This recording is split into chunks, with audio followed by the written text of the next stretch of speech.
Hello and welcome to the Night Owl Philanthropy podcast, and I'm your host Dean Jones, and this is the series I ask charity leaders and changemakers to tell us about their why, their purpose, experience and values that sit behind their work. Each episode goes beyond job titles and campaigns to uncover the real stories and motivations behind social impact leadership and what it takes to stay resilient, purposeful and compassionate in a demanding sector. Today we're exploring those themes through the lens of homelessness, corporate responsibility and business leaders who step onto the pavement for a night. And I'm really pleased to be joined by Bianca Robinson, CEO of CEO Sleepout, the UK charity that gets senior executives sleeping rough to raise funds, confront poverty head-on and spark lasting action through their networks. Bianca, thank you so much for joining me. Let's start, as we always do on this podcast, with that central question. What is your why? What sits at the heart of your work on homelessness and CEO Sleepout? I mean, it's a huge question, Dean, isn't it? It's a huge question. But I wanted to do something that gave me a sense of personal fulfillment. And there is a story, as I'm sure you can imagine. I was asked to join CEO Sleepout, so I didn't set it up. But the person who set it up is a chap by the name of Andy Preston. And he ended up becoming the elected mayor of Middlesbrough. We didn't work in the same business, but we shared a building. I was running a web and creative agency, and he was running his property development company, and we were working out of the same building. So he often sort of stopped by to twist my arm for various projects that he was working on. He set up a charity called the Middlesbrough and Teesside Philanthropic Foundation. And that kind of like got me quite interested, because I just thought, actually, do you know what? He's doing something meaningful here. He's ploughing money back into the front line in Middlesbrough and Teesside. I don't know if you know, Dean, but some of the highest deprivation postcodes in the country exist around the Teesside area, so Middlesbrough, which is where I was working and near where I live. This is actually a really great thing to get business to actually engage in communities, in their local charities doing amazing work. So I sort of indicated to him that, life at Calm Digital, although I was growing the company year on year, it was kind of not fulfilling me in the way that I hoped it would. It felt like, going out winning business, putting it through a sausage factory, churning it out the other end, chasing the invoice next. And I did say this to him, and I don't think he registered, anything. It was just kind of conversation. But years later, I'm talking about 4 years later, I got a phone call out of the blue when I had sold my share back to the shareholders of that particular company. I was freelancing. I was doing a digital marketing and brand consultancy, but I was also lecturing. I got this phone call out of the blue. It was Andy Preston, and he said, Bianca, he said, I've got something that I think you'd be fantastic at, and I really need help with, and I think you'll find it very fulfilling.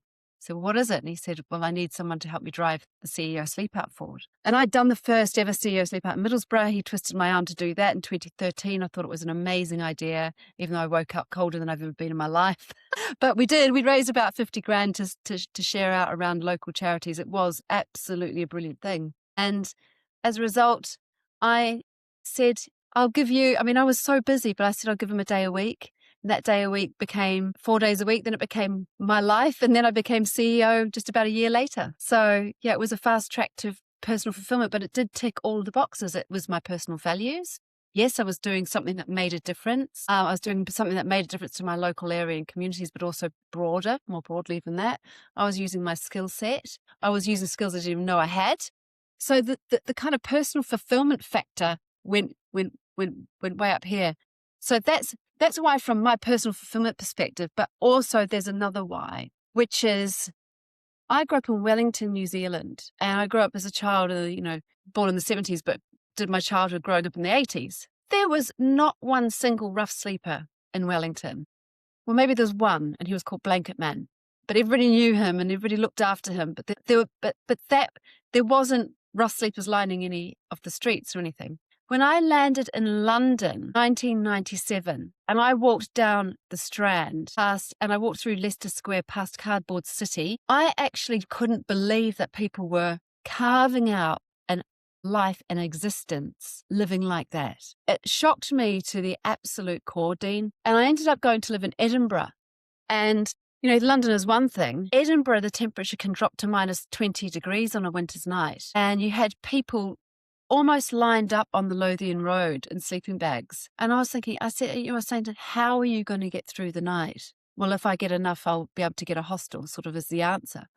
But you think if the temperature drops, these people, definitely at risk of death. And I don't know what those people did, but I was only very young, at the time. And so that really stayed with me. And I thought, if I can do something about this, I will. And so now I am. That was a really comprehensive understanding of what stimulated your interest in this area and why you've continued to support it in the way you have. For listeners who may not know you fully yet, how do you sort of introduce yourself when you talk about what being CEO of CEO Sleepout involves on a day-to-day basis? Yeah, so I'm Bianca Robinson. I'm a Kiwi. I am not from here. I live in the northeast of England on a cliff top overlooking the North Sea. The beach is called Saltburn. I call it the real Saltburn. Yeah.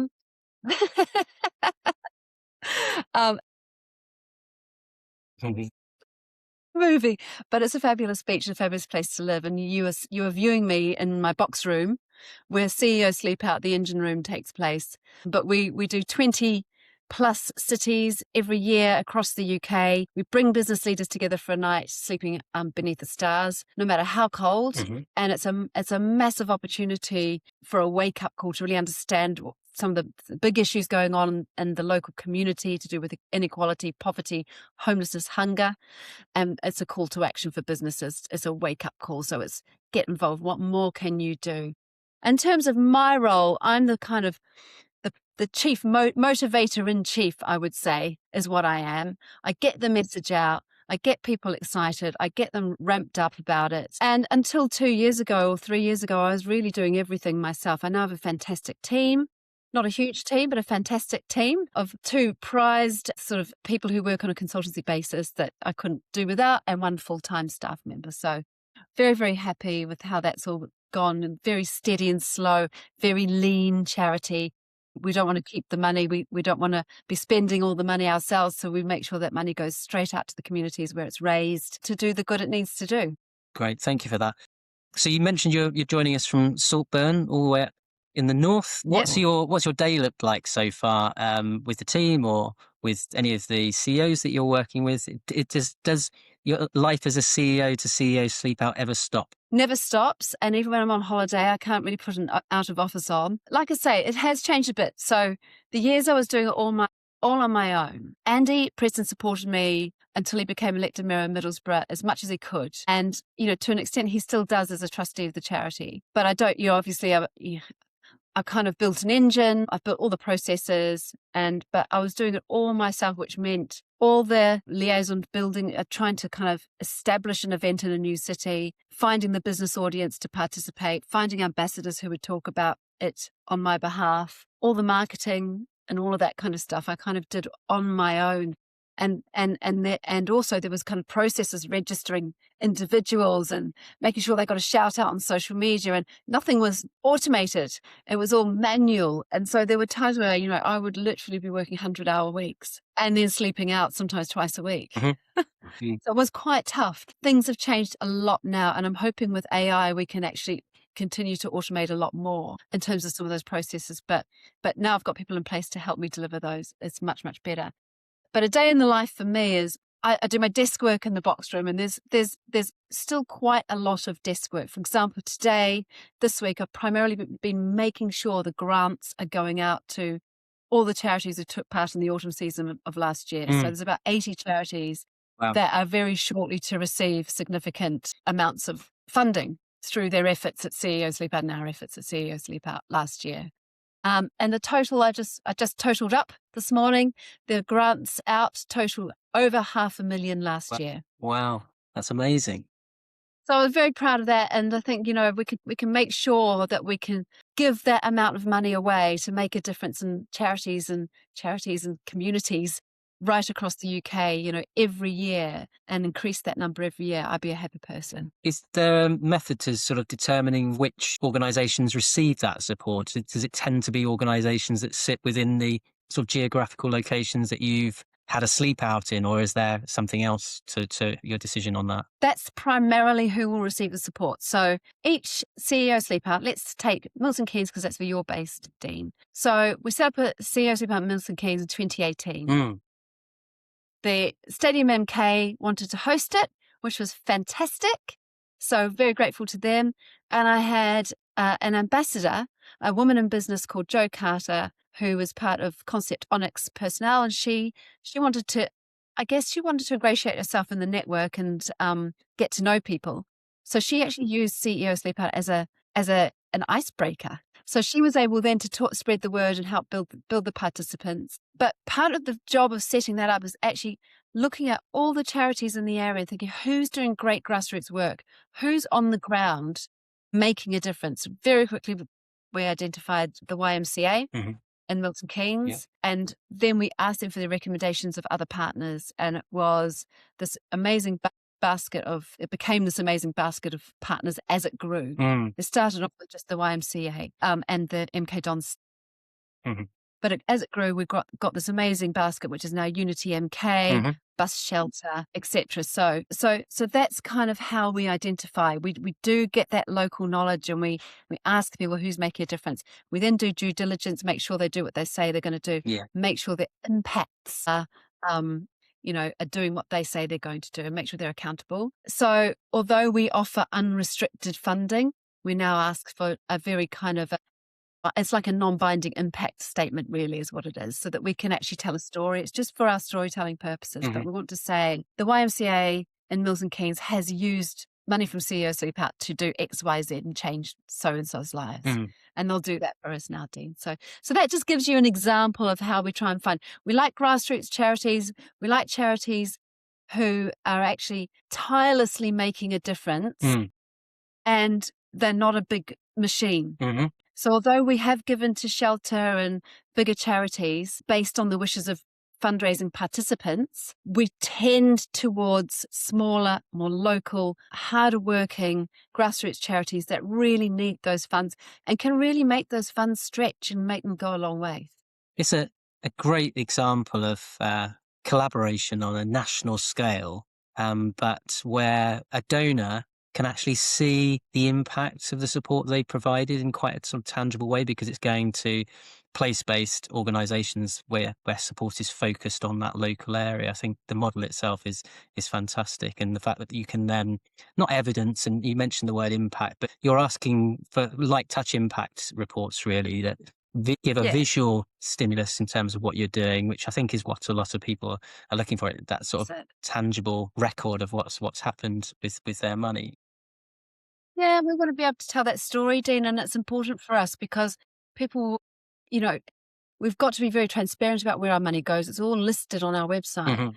Anyone can search through it and figure it all out and see it right there in black and white. But we do sometimes struggle to tell the story of where the money goes, because once you've left that city and we're announcing the figures and each charity's got their bit, it's much harder to collate all that information. But hopefully we've now got a process in place where we've made it a bit easier for ourselves to collate it and tell a story. You've talked about what drew you to this issue and your motivation for being involved in this. Do you have a particular moment that you can remember that made homelessness feel personal rather than a distant issue? I have been homeless.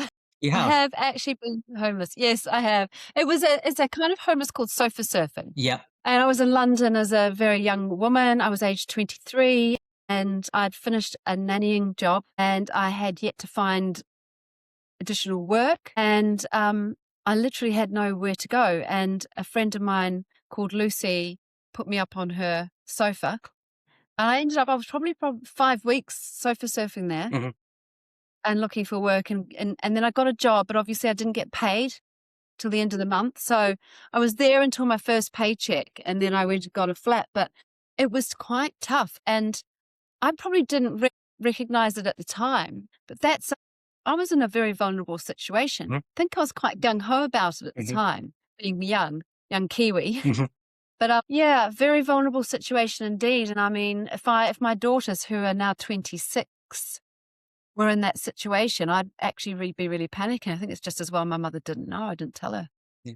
For anyone that might sort of say to you, well, that's not real homelessness, how do you come back to them in response to that? Because obviously that's not the truth behind it. Or how do you respond to that? Yeah, I was very lucky. I mean, it was a friend. most people sofa surfing are extremely vulnerable, Mm. and it might not be a friend. It might be somebody exploiting them for, what do they have to do to earn the place on that sofa? What do they have to do to earn the right to be on that sofa or on that floor? That's the key question I think people need to ask themselves. I was very lucky. I mean, I didn't touch the sides with me. But yes, there are lots and lots of people in very, very difficult situations. Modern slavery is a thing. And if somebody hasn't heard that term before, just look it up. It's quite terrifying. It's rife in the UK. Some of the rough sleepers you see are they're under the umbrella of modern slavery. They're actually being put out to work to beg. So that's one aspect of it. Rough sleeping, or what people might term real homelessness, is the tip of a very, very large iceberg. It is, for every rough sleeper, there might be 30 cases of other types of homelessness. I don't know, that's not an exact figure, so don't quote that. But it's a huge amount. There are 375 households known to be homeless in the UK. Now, household Can you could say that be number again, Bianca? Sorry, 375,000. 1,000, yeah. Sorry if I didn't say Yeah, thousand. that's all right, yeah. 375,000 households. Every household could be an individual or it could be a family. So you times that by however many individuals you think that there might be. It's a huge number. It's just absolutely huge number. So where are these people? They're not all rough sleeping, especially if they're a family, but they are living in hotels with no kitchen.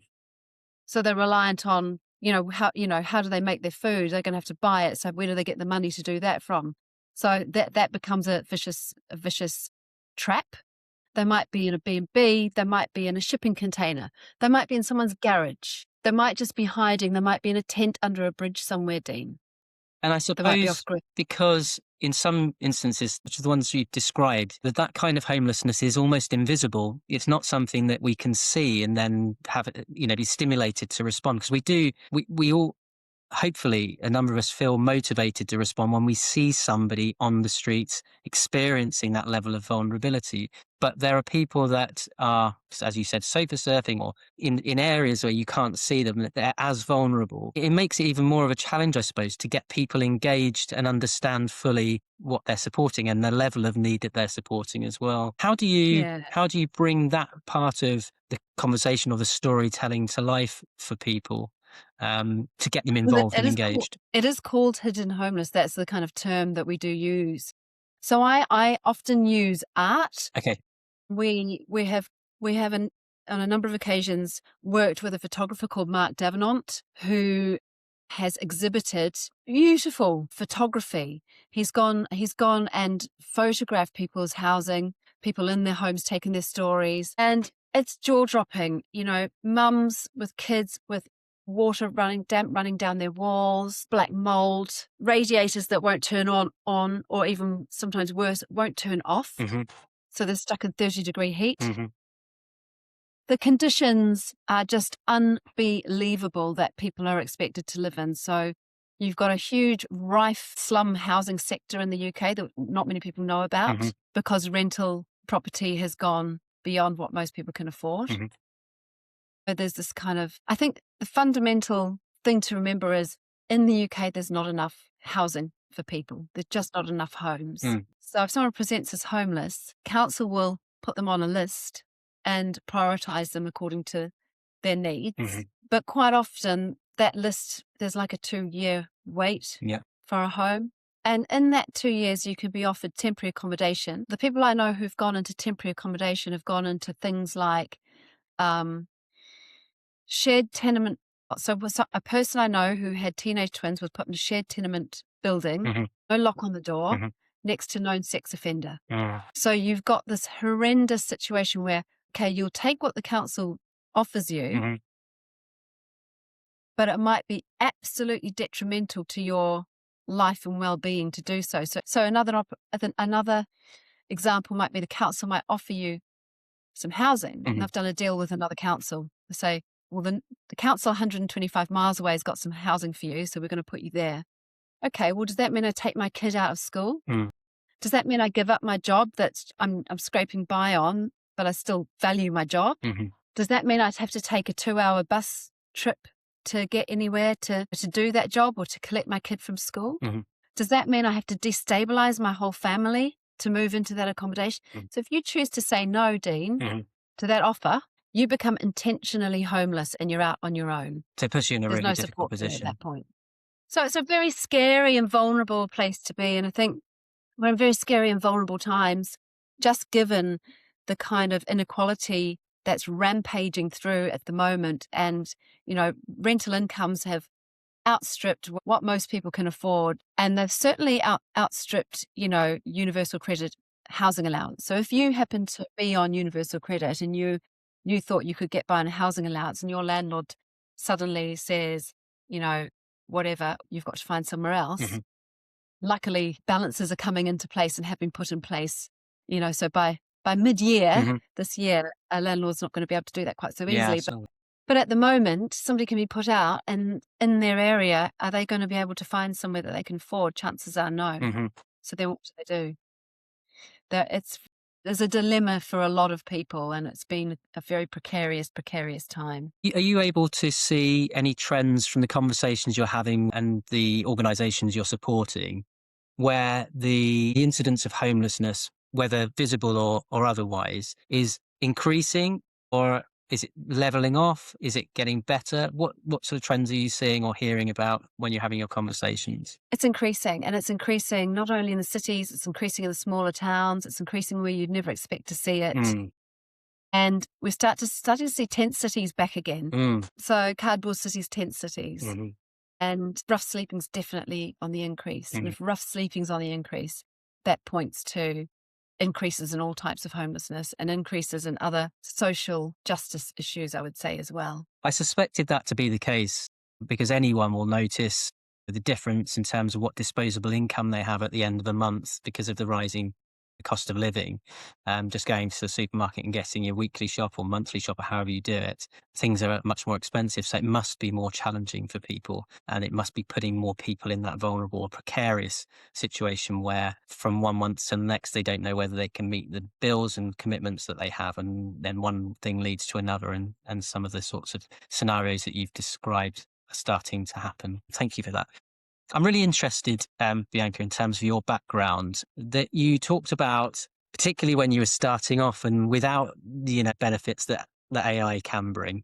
You have to use a number of different skills to deliver the sorts of things that you're doing. And I'm really interested to know how you develop those skills. Did they come from a career where you were CEO prior to becoming a CEO for CEO Sleepout? Where did you develop those skills, or was it on the job learning? It was partly on the job learning, but I came to the job with already the ability to kind of run a business. So I was MD of Calm Digital before CEO Sleepout, and, understanding small business, I guess, directorship is, it's really stood me a good stead because I do run CEO Sleepout like a very tight ship in a business that's very, very lean indeed. I mean, the difference between a charity and a small business is a small business can get away with its costs almost being the equivalent of its turnover.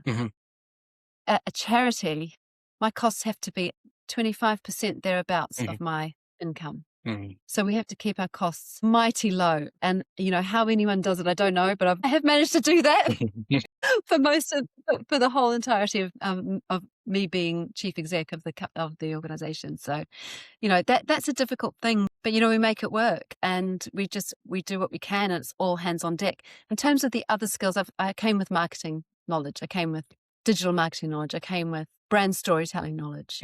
Came with the ability to public speak, do keynotes, all of that kind of stuff. But there are some things that you sort of, I guess, that I learned that I had on the job, which is the softer skills of relationship building, being able to bring people with me in terms of being a voice for social justice. Yeah, being able to galvanize people for a cause, behind a cause. I did not know I had that in me, and I kind of learned that about myself as I went on. Great, thank you for that. We talked about your why and it being a big question, an opening question. Sometimes people's whys change over time, and they evolve over time as their own circumstances and situations change. From those early days to the scale of work that you're doing now, has your why evolved? Has it changed? Has your focus shifted a little bit? It has shifted. I mean, I really hit on this thing that I thought, I've been in business. I've been a person in a small business. I've been that person who's been slightly unfulfilled did make me sick. It did, if we're honest. And I don't think I'm alone in being, a person who's built a business, who looks at that business in the world and it doesn't walk like them, it doesn't talk like them, it doesn't share their values. If you have invested your creative energy and your blood, sweat and tears in building something, birthing something into the world, and it doesn't really have your essence in it, it's just out doing its thing, I think that's quite soul destroying. And I really do feel, I think what I've hit on is this idea of the values of the leader need to be imbued in the business. Yeah. And way more than just lip service. Really that business has to show and demonstrate those values in everything it does. So this is where social value comes in. I think the easiest way for a business to do that is to look at how it can make a difference, look at how it can get involved in its communities, its stakeholders, and actually start to create that social value. So how can we return value to everybody we touch and our communities and the footprint that we're operating within and the ecosystem we're operating within? And so I think that my why really is also now about encouraging businesses to act like a person with a heart and do more, and do what more can they do? What more can they do in their, they famously don't have a conscience, businesses, do they? They famously have the rights of a being without the conscience of a person, so let's make it that somebody goes into business because they want to make a difference, because they want to solve a problem, because they want to make money, but also they want to make a difference. I do think if you're measuring success from your turnover/profit alone, that's very empty. There's got to be an empty feeling. Measure success on how much value are you returning, not only to your shareholders, but all your stakeholders, your workforce, the families and kids of your workforce, your ecosystem, your supply chain, all the things, and your local community. And I've got a little formula, Dean. You take the values of the leader, you survey what matters to the workforce. So you kind of work out what they care about. Look at the immediate needs in your community and where the biggest needs are. Look at the resources within your organization, and you just map all that together, and that should spit you out a kind of a social value target focus. And then you go ahead and you actually use those resources in your business to deliver that. You bring your workforce with you. They're happy because they're feeling like they're doing something that is meaningful. You're happy because you're seeing your values lived out through your business, and your community wins. So it's a win-win. It's a no-brainer. Yeah.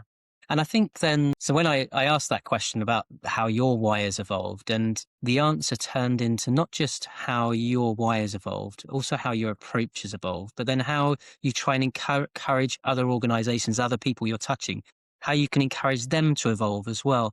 And then you talked about those organizations being not having a conscience, but within them, because they've got people in them, developing a conscience with them, not through just that single leader, but through the entire workforce. So it does become almost a living, breathing organism of good, I think, is kind of what I got from that. And the idea that... Yeah, but I love it. And I think that the idea that, then individuals within the organization can share their interests and their passions where they want to have an impact and make change. And that idea that they can then own that process, it becomes an authentic thing rather than something that is a box ticking exercise. We've achieved that part of our CSR strategy, or whatever you want to call it. I just find that really inspirational. So when you're talking to business owners about that, how are you finding their response? Do you find that they're open to that approach?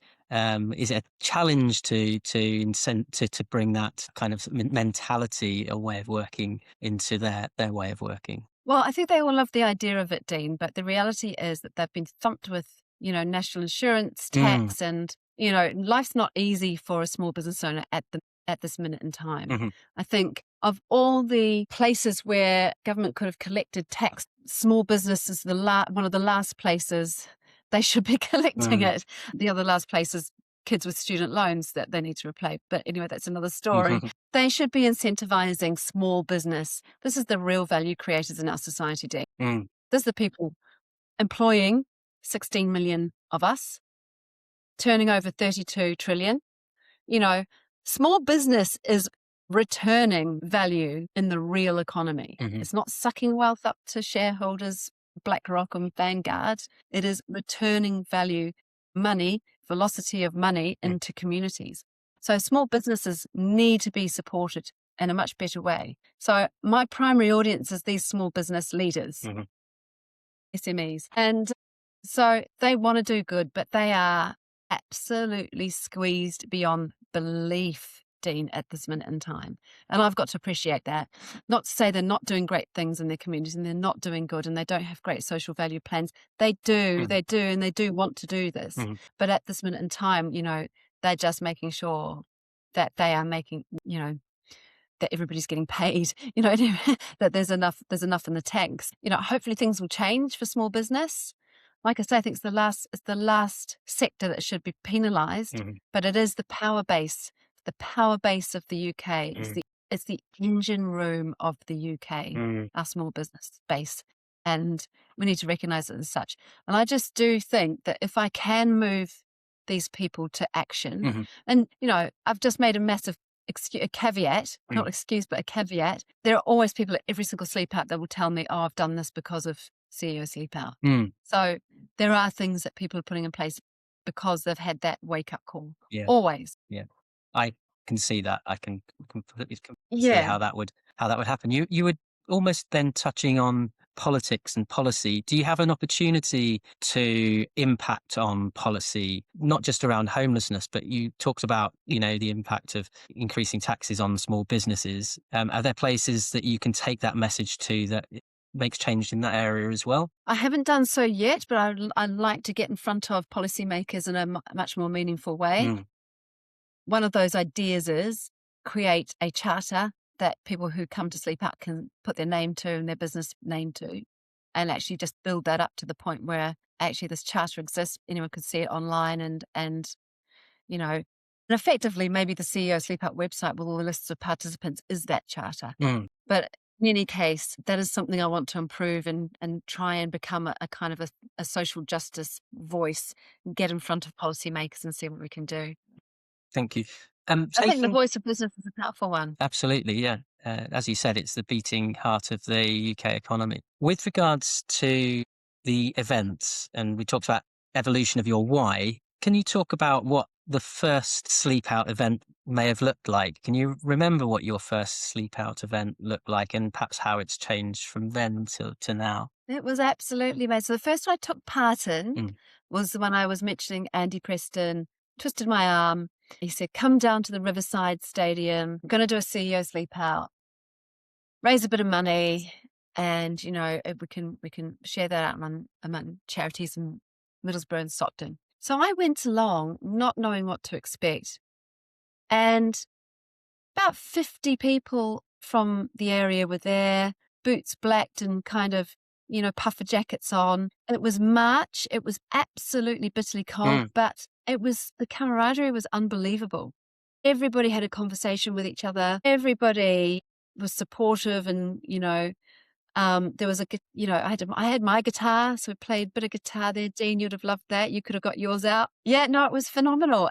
I actually thought this has really got legs. There were no plans to kind of develop it after that, but I thought it did have legs, and it wasn't long that Andy joined forces with Newcastle United Foundation and our now chair, Abu Ali, to get the first official CEO Sleepout under its own charity, the CEO Sleepout UK. Yeah. To get that going in Newcastle. And from there, it just sort of grew. I should say Andy grew it in his own spare time until at the point where I came on board.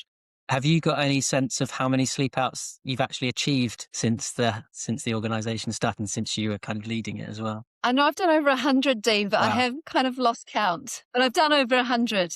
Are you allowed to say what your favourite Sleepout has been so far? Is there such a thing as a favourite Sleepout? That's the thing I don't. That first one on Milton Keynes was unbelievable. Yeah. It was so amazing. And we raised £78,000. Yeah. It was really it was a phenomenon. It was really, really amazing. But there's so many that I've loved. There's so many. I mean, waking up in Durham Cathedral, for example, that's really special. Leeds Castle, Lords every year with 150 people. It's bananas. There was one Lords where we had a guy come in and teach us the haka. Okay. Well, that's very appropriate. It was amazing. So, I mean, there's been too many favourites to count, but I mean, hometown, Riverside, Middlesbrough is always great. But yeah, I've been lucky. I've woken up in some unbelievable places. Yeah, great. Thank you for I that. slept with a lot of people. Yeah, you can say that with pride. Yeah.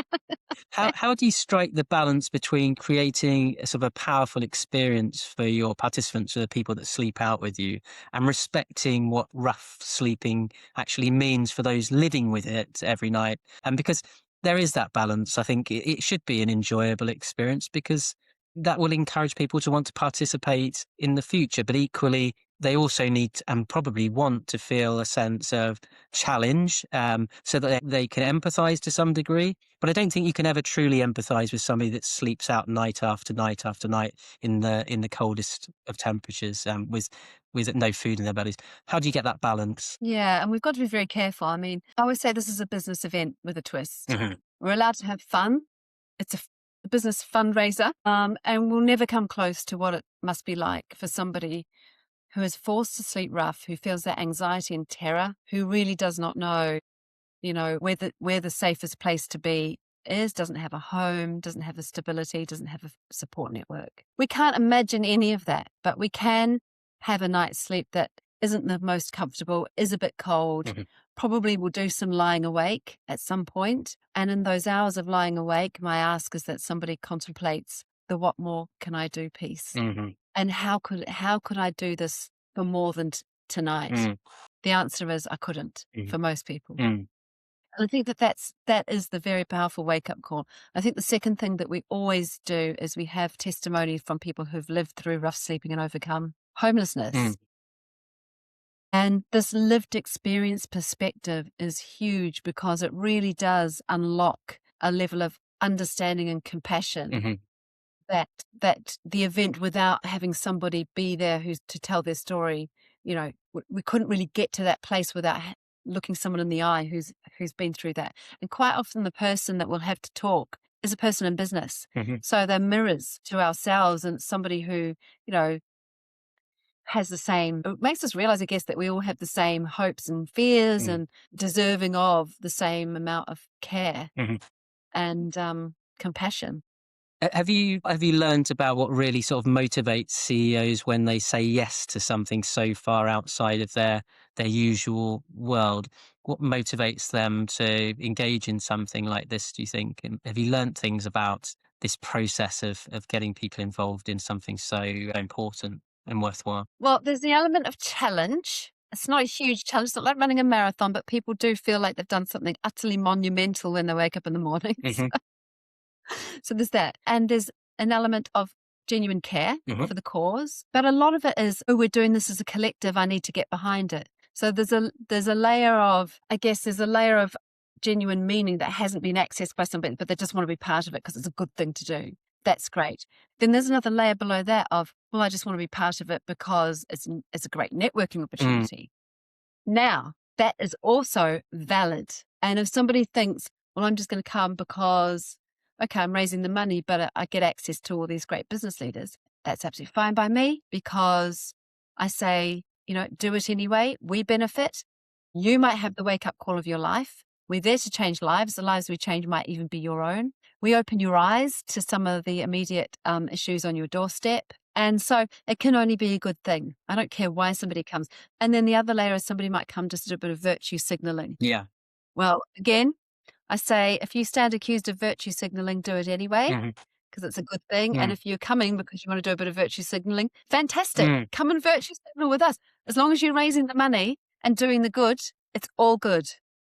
And I guarantee you will leave a different person as the person who came. Yeah, I suppose what you're trying to do is tap into whatever those motivations are, because in the end, you want engagement. You want people to be raising the profile of the cause that you're supporting, and you want to raise as much money as possible. And whatever has motivated that individual to be there, if they're raising money and it's then making or having an impact on people's lives, then that can only be a good thing. Yeah, Have you seen the engagement that you started getting with CEO evolve? And can you describe how that's grown and shifted in terms of its reach and then the impact that sustained support and growth of that support has had, both in terms of the work you're doing and then the impact it has more broadly with the people you're trying to support? Yeah.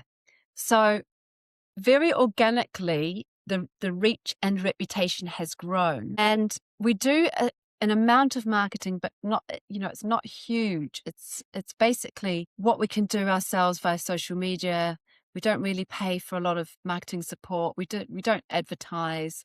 We have our website. We do a bit of Google pay-per-click, but that's not much. We do a few Facebook ads. It's not a lot. Yes. The majority, and the reason it's snowballed, is because we're tooling our participants up to do their own campaign, and we're getting better at it. And this year they'll have a campaign, how to run your fundraising campaign pack with everything in it.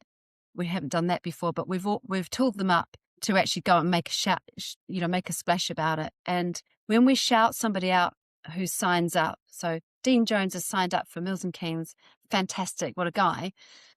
That hits your network, it hits our network, and all of your peers see that you've done that and think, what's this going on? So therefore there's a user generated piece that's really important to us, especially if you go ahead and comment or share on that. That user generation piece does a far bigger job than we could ever do at getting the word out in your local area. So we rely on our participants, and they don't even half the time realize how much they're helping by doing it, but they are. And that means that when I could go into a pub in London and somebody's chatting me up at the bar saying, so what do you do? I say, well, I run a charity called the CEO Sleepout. And they'll say, I've heard of that. Or if I'm at a festival in Oxfordshire, someone says, what do you do? I say, I run a charity called the CEO Sleepout. Oh, I've heard of that.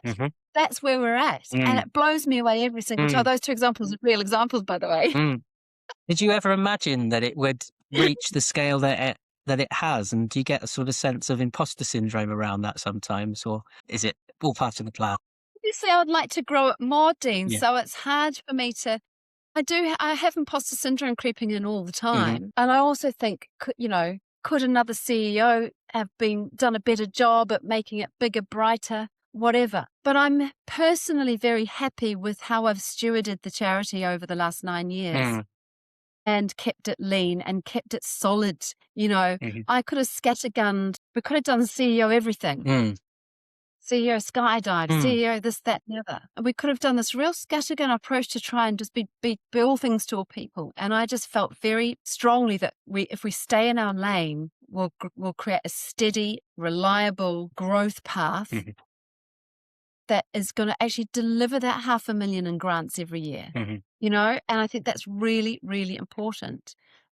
So yeah, I weigh up things all the time, but I think the way we've grown it, slow and steady, has been the right thing to do. Yeah, and really inspirational as well. You mentioned the sort of £500,000 a year. Do you have a sense now what sort of figure you've achieved in the 9 years you're referring to that you've led the organisation? How much have you raised in total so far, do you think? Yeah, 5 million. So it's Wow. 6.2 million in total. So I think since I've been at the helm, it's 5 million. Yeah, that's incredible. Yeah.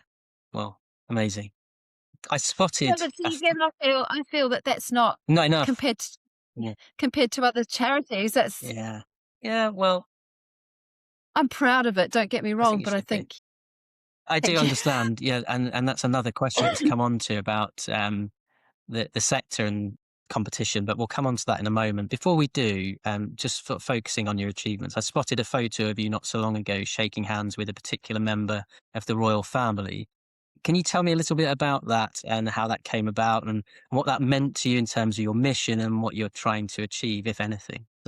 It was King Charles, and it was a phenomenal thing. I just got a notification that I'd been invited to St. James's Palace. And when I understood what actually goes into being invited, they had the Secret Service in New Zealand looking into me. Wow. They would have had, MI5 looking into me to make sure that I was all good to go. And so then you get this invite, and I was there as part of the New Zealand High Commission, people doing good things in the Commonwealth. And the amazing thing about that story is that my childhood friend and secondary school mate Victoria Armstrong was also invited for her own achievements. Wow.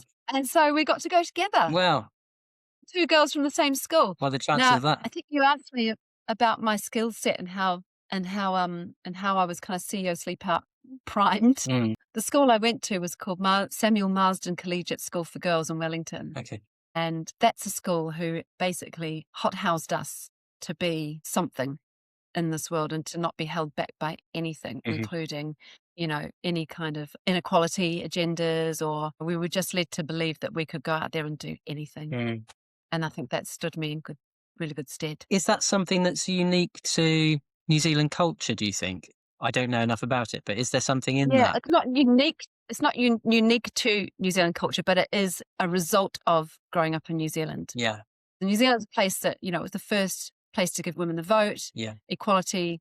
I grew up, believing there was, and obviously there wasn't, but my perception was there was equality. We've had 3 female prime ministers in my lifetime.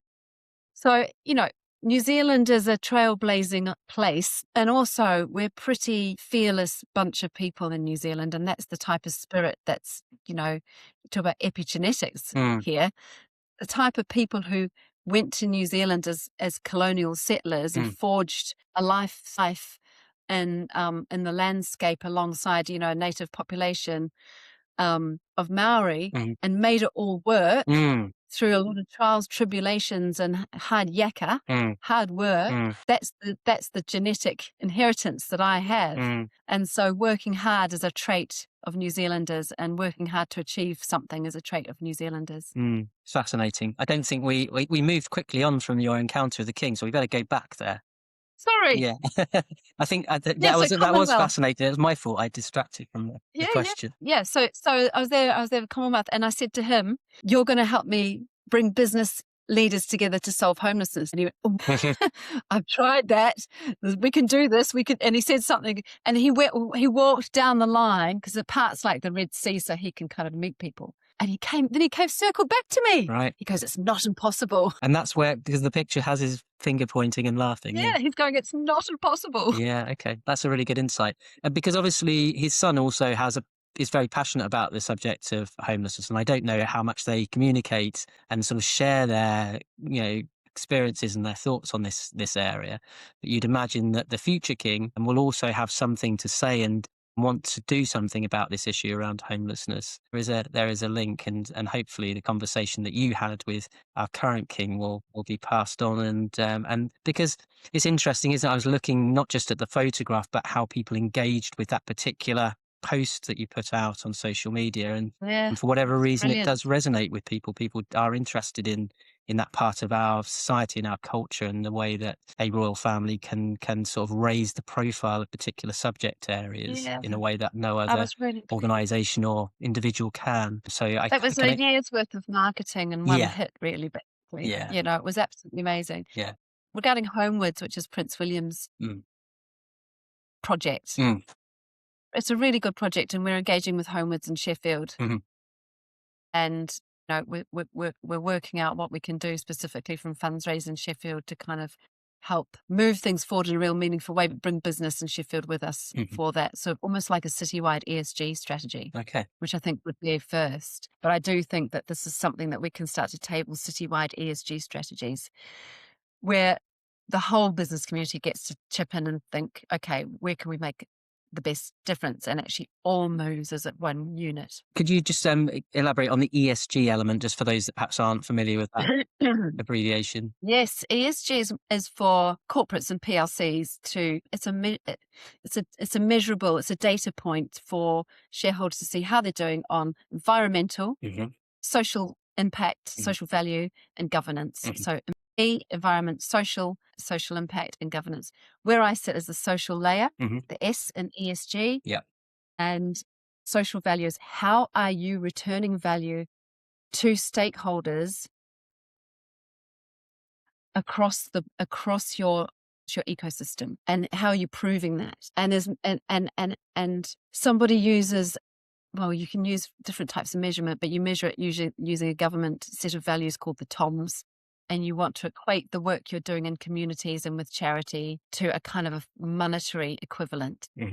And we can do that using the TOMS. Great, thank you.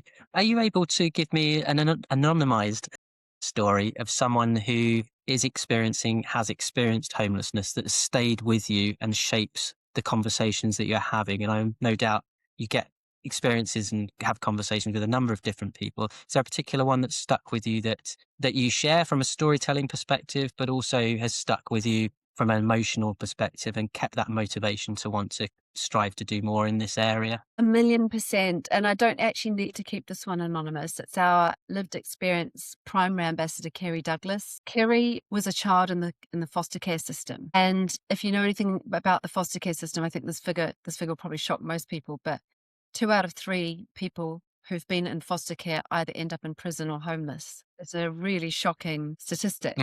And so, we've got to fix a big problem upstream there. But anyway, Kerry found herself living in Cardboard City, where I was talking about in Leicester Square, as a 13-year-old, because that's where she actually felt the safest. Wow. That's where she found a family, and those people looked after her, and she ended up living there until she was 24. Wow. So she was 11 years on the streets of London. Kerry went on to have a child removed from her care, went back to the streets and fell pregnant with twins. Right. Kerry then also found out that she had Hep C and HIV on the same day. So decided then and there that she had to turn her life around to have a chance of A, surviving, and B, being a parent to these twins. And the twins are now 16. They're doing brilliantly. Kerry did turn her life around. She stabilized her life. But in the space of time that I knew her in the last 5 years, she had to flee a domestic situation. And she fled from Liverpool to Gateshead, and Gateshead Council, she was the one who was put up with her teenagers in this temporary tenement housing without a lock on the door and next to a known sex offender. Right. Okay. So she's had really bad experiences, even second time round, and you'd think she'd know the system, but she's still a victim of the system. Now, I guess the upside of that story is she reconnected with her first child, who's 18. They've got a great relationship. The twins are doing fantastically well, as I said. Kerry's now in a stable home, which is great. She's also working, and she works sometimes for me on a consultancy basis. Great. She also runs her own business called Homelessness Inside Out, where she actually delivers workshops, keynote talks, and she's applied to be a TEDx speaker, and we think she's going to get the gig. So we'll just see. But I think she's on the up and up as Kerry. She's an inspirational human being. It sounds very much like that. And I find the stories where you connect the people that have received your support with then going on to become supporters of one cause or another themselves. And it gets to the heart sometimes of that big question, what is your why? And I'd be really interested to know what she would say now about what her why is. And probably it will contain all sorts of things that perhaps we don't want to hear, but all sorts of things that have led to something quite positive in the end, which I suppose is something to be taken from what has otherwise been a really tricky, challenging situation for that individual. Thank you for sharing that information. It's very brave of that individual to share an anonymized story, her own personal story. Nice. I suppose that leads on to some of the final questions. And one of those is, what are the most persistent myths about homelessness that you keep having to challenge in your conversations with people? I think people, when you say the word homelessness, people call to mind a substance abusing male who's sitting on the street, potentially begging, in a sleeping bag or whatever. And I've done, a big part of what I do every day and with every sleep out is humanize the many faces of homelessness and bring that mirror. It could be you, it could be me, to every CEO Sleep Out.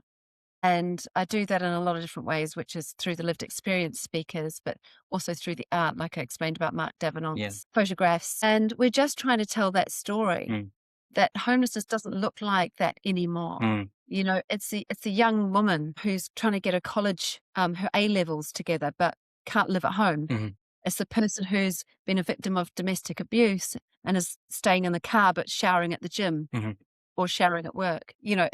It's loads of different faces of homelessness. And when people say that it is loads of different faces and the problem's just too big. And how can one person like me make any difference to this massive issue with so many different faces? How do you sort of push back on that to ensure that you don't lose that potential support from that individual? Well, it's collective support. So if you actually get on board with CEO Sleepout, there's a collective action that's happening that's making the impact of what you do ever greater. So that's number one. But like I say, we're just that wake up call. From there, it's the difference you can make as you go about your day-to-day business in your business that can make a greater impact. So what more can you do? And I think those two things for me are really where it's at. I mean, Greta Thunberg taught us that we're never too small to make a difference. I think if you're acting within your sphere of influence, that is absolutely true. You act where you can make a difference, and then it's not just a drop in the ocean, is it? It is actually collectively making a bigger difference than what you could have ever imagined. And there is a way that an individual can make a bigger difference. And some of those would be through things like long-term ongoing support, say a monthly donation or things like that. Does your model enable people to continue supporting CEO Sleepout beyond the sleep out, if that makes sense? Not traditionally. And that's the thing, when we talk about that 6 million figure, Mm. and I'm proud of that, but that's because we've only ever achieved fundraising through generous people who've chosen to sleep out, putting their hat around and raising sponsorship or donating themselves. Mm-hmm. So we haven't asked for that legacy ask. We haven't asked for that ongoing ask. But I have just last week set up Give As You Live. So if somebody wants to do their shopping and chuck it our way, chuck a bit of cash our way, then we've got that set up now so they can do that, which I think is a nice way of doing it. But no, we don't ask for monthly donations. What we do have is an opportunity for corporate partnerships. And especially now as we're investing money in bricks and mortar projects like nap pads. Mm-hmm. So in York, we've got a suite of prefabricated tiny suites. Yeah. Where somebody can go, and it's really for the person who's been one night rough sleeping and there's a place for them and they happen to be lucky enough to get that place. They can go into this tiny suite with a wash basin and a bed and actually have their own key. They can come and go as they please. So it stops that person from becoming entrenched on the streets. And that's in York. And we want to roll that out to every city that we're in. So we need funding to do that. So corporate partnerships are the big ask for that. And that's how a business or an SME can say, okay, can align with our brand, which obviously has a great reputation, is doing good, and do something in their city that makes a genuine difference to people sleeping rough. That's great. And that leads nicely on to the next question, which is about an instance where you've had a business leader who's been involved with Sleep Out and really shows the kind of transformation that you're aiming for. Can you kind of think of any particular business leaders that have really engaged and sort of transformed themselves, and also in terms of the approach they have to support this particular cause or challenge? Yeah, well, there's been so many. So I can give you examples of the things that they've done. Mm-hmm. But in terms of recalling one particular one, I'm not sure I can think to the top of my head of one particular one. Mm-hmm. But things like signing up to the Living Wage Foundation for the lowest paid employees, that's really important. Mm-hmm.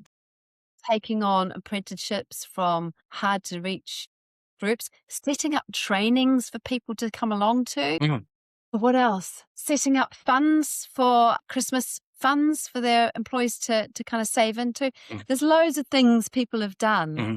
And they've shared with me, and that they're kind of far-reaching and far-ranging, but they all fall under that social value banner. So, yeah, I mean, I'm quite happy with the kind of the influence that we have, but I do, I wish I could measure it more and understand it more.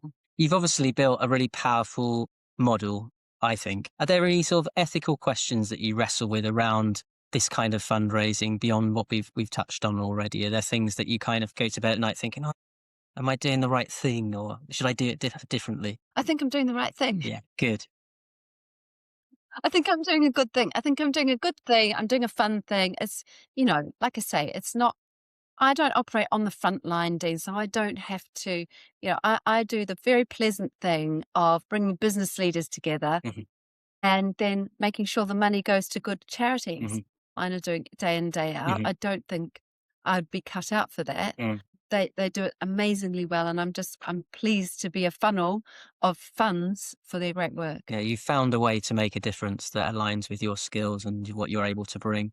Dealing with such a sort of heavy subject day in, day out, how do you stay grounded and keep your voice authentic, actually? I just am authentic. I mean, I just think I believe in what I'm saying, and, staying in my lane is really, really important. So I don't get tired of repeating the messages. I think that I'm one of many voices saying a same thing in different ways, and people need to hear it. So that's fine. Staying grounded. I mean, I didn't stay grounded for a very long time. I went hell for leather, and not for the first time in my life, I hit burnout in 2020, Dean. Right. And I was we were in lockdown, but I went through cancer treatment. Right. So, but I was also running, I thought, we can't stop this. People need us. So we did virtual sleepouts, and that was amazing. And so I decided that I needed to design in a buffer and grounding into my life for my own well-being. So that's where the team came from, and it just allows me more time to have a more balanced, I guess, life. And I don't sleep out at every single sleep out now. I share them amongst the team, and actually the team squabble over who's going to do what sleep out because they love it so much. Well, that's a nice position to be in. And that's an inspirational story in itself, Bianca, and one which I wasn't aware of at all. Just how you did that, and obviously that particular time was challenging enough as it was, without the other things that you'd had to experience. For anyone listening who wants to lead in the sort of space that you're leading in, not necessarily directly related to homelessness, but this kind of experiential fundraising, what's the most honest piece of advice that you could give somebody who might be sort of considering this as a model for fundraising and setting up a charity? Well, it starts with your own values system.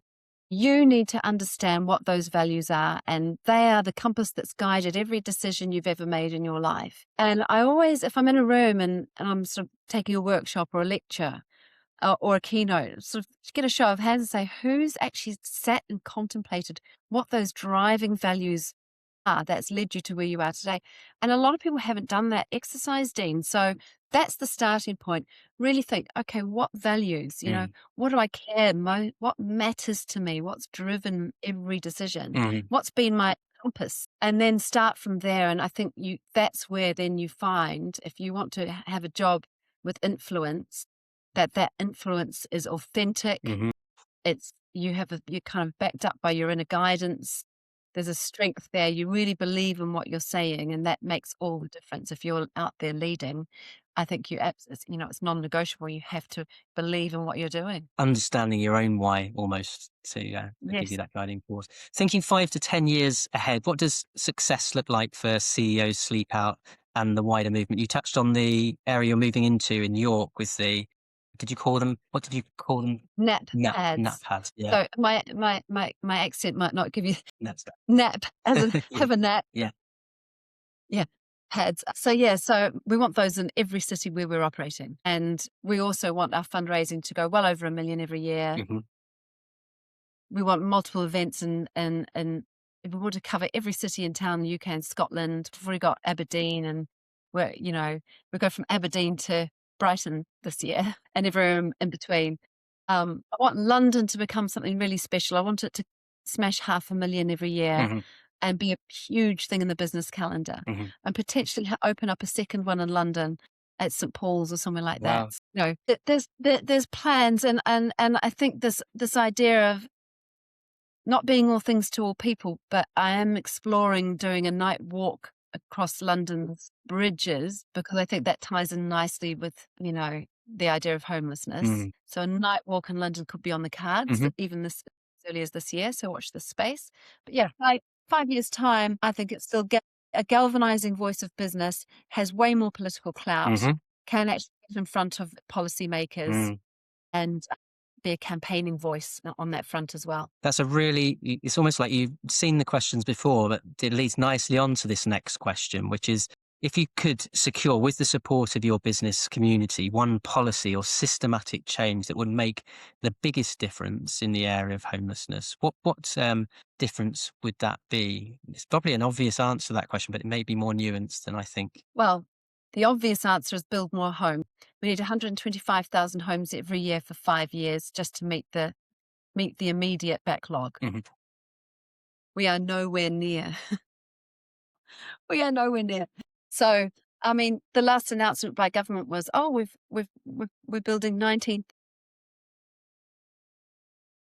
And just give me that number again as to what we need. You need 125,000 a Yeah. year for 5 years. And you mentioned that currently we're on 400,000. 19,000. Okay. Some work to do there. If every CEO listening to this acted on just one thing after hearing you, what would you want them to do? What would you want that to look like? Well, they need to come and experience CEO Sleepout. And then when they are lying awake at 3 a.m, they can be thinking, okay, my business has this resource available, this resource is available, this resource. This is what my team care about. This is what our workforce cares about. This is where we're going to focus our energy and start thinking about how they're going to actually build that bake those policies, procedures, actions into their business so that it becomes part of their day-to-day life. And they're measuring success, not just on the bottom line, but on how well are they doing in the community? How much value are they really returning? Thank you. We've now reached the end of sort of formal part of the interview, but there are just a couple of quick fire closing questions just for a bit of fun. And the first is tea or coffee, Bianca, and how do you like it? Tea. Tea. Colour of the manila envelope. No sugar. No sugar. Okay. And are you an early bird or a night owl? I'd assume you're a night owl, but I could be wrong. Okay. I like 10 hours sleep, so I'm an early nighter and a late riser. Right. Okay. That's the first answer like that. I do get up at 7 every morning, but I hate it. Yeah. Okay. Great. Thank you for that. After a particularly heavy day, hearing stories from the homelessness world, what's your way to switch off? I listen to audiobooks, I play the piano, I play the guitar, I write songs, and I'm writing a book. Great. Wow. Look So forward to it. switching off, I'm not sure. Definitely the music helps me switch off, but yeah. What's one thing about you that might surprise people who only know your public sort of CEO role? I'm a disco queen. Anything disco, and I'm there in my full 70s regalia, giving it large. Richie? Oh, it's got to be, I think, Sister Sledge, she's the greatest dancer or something like that. Yeah, that's great. Real classic Brilliant. disco, Nile Rodgers based amazingness. Good answer. Final question for anyone moved by this conversation who wants to get involved with CEO Sleepout or homelessness support more broadly, what's the best next step that they can take? So get on my website, ceosleepout.co.uk. Listen, I think, like I say, the first thing is get involved with us, because then all the pathways to how you can support your local community open up to you. That's the gateway. It's the eye opener. It's that wake up call. It is the one that opens the door to your involvement with your community. And we bring a broad spectrum of charities in the poverty, homelessness, hunger space together. So you can actually take a call and say, okay, who do I want to get involved with? Great. Thank you.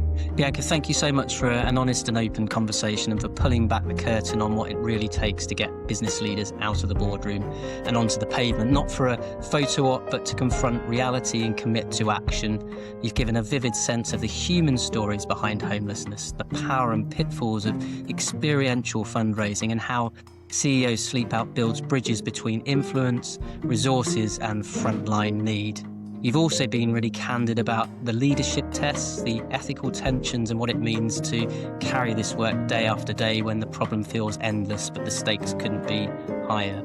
To everyone listening, I hope this episode has made you think harder about homelessness where you live and about the influence and responsibility you hold to shift attitudes, budgets and policies in your own sphere.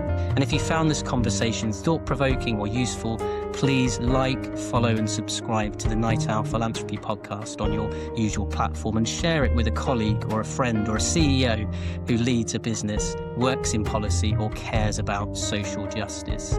Thank you, Bianca. In our next episode, I'll be speaking with Melanie Beck, MBDL, a charity leader whose journey has taken her from elite sport into championing inclusion, opportunity and community through her work with disabled adults. And we'll be talking about what sustained leadership looks like over decades and how to build organisations that feel genuinely human and the role place-based charities can play in holding communities together. So do stay tuned for that.